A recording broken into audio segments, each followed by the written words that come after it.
Yes sir. हाँ। Sir मेरे एक पेशेंट है, वैसे मेरा प्रैक्टिस बहुत अच्छी है, अभी कम से कम 14 से 15 पेशेंट पर डे देखता हूँ। हम्म। Very very good. एक पेशेंट है, शी इज ऑन 76। उनका 1.5 साल पहले हिप जॉइंट टूट गया था। वो किसी भी कारण उनकी मेडिकल रीजंस के कारण ऑपरेट नहीं हो पाया था। अभी लगभग 10 दिन से मैं उनको ट्रीट कर रहा हूँ। तो पैनिक कुछ कम हुआ है, लेकिन अभी जैसे वो वॉकर के सहारे ही चलते हैं, बिना वॉकर या बिना सपोर्ट के चल नहीं पाते हैं। तो जो बाकी सारी चीजें हैं वो ठीक हैं। जैसे पैनिक है वो कम हो गया, लेकिन ये लगता है उनको कि कभी कभी दर्द हो रहा है। जैसे रात को जब साइड चेंज करते थे दर्द होता था, वो कंप्लीटली बंद हो गया। लेकिन जो मूवमेंट होना चाहिए उस तरह से मूवमेंट जैसा नहीं आया अभी।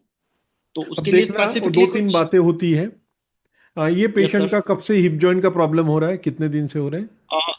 सर 1.5 साल पहले फ्रैक्चर हो गया था। ओके। तो उसके बाद में उसने और रिकवरी हो गई थी पूरी? एग्जैक्टली फ्रैक्चर तो जैसे होता है ना कि she was hospitalize, but doctors जो थे उनको जो मेडिकल इश्यूज थे कि डायबिटिक है, बीपी भी है, हार्ट क्या क्या प्रेशर। पेशेंट का एज है? 76। ओके, 76 है। तो पेशेंट का एज भी यस एक सर। मायने रखता है, एक फैक्टर है, ठीक यस है। यस तो you yes can sir. Not expect every recovery from her, okay. ठीक है, यस पहला। सर। दूसरा, आप रिलीफ देना चाहते हो, तो तीसरा, अगर वो ओवर ओवर एक्सरसाइज या ओवर एक्सर्शन करती हो हिप जॉइंट के ऊपर, तो वहां पर उसको एवीएन भी हो सकता है, नेक्रोसिस भी हो सकता है, या सेकेंडरी इन्फेक्शन हो सकता है, अगर उसने ओवर एक्सर्शन किया तो।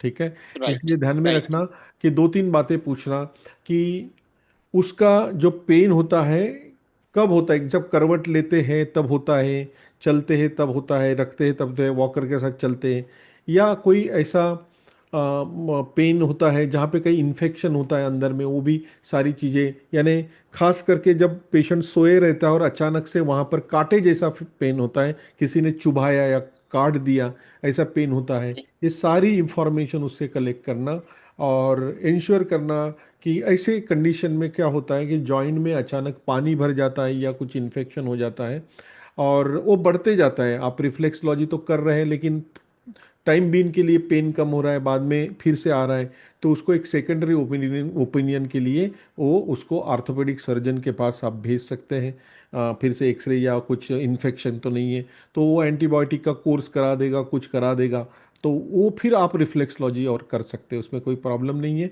रिफ्लेक्सलॉजी एक आप सपोर्टिव थेरेपी है, कॉम्प्लीमेंट्री थेरेपी है, रिकवरी थेरेपी है।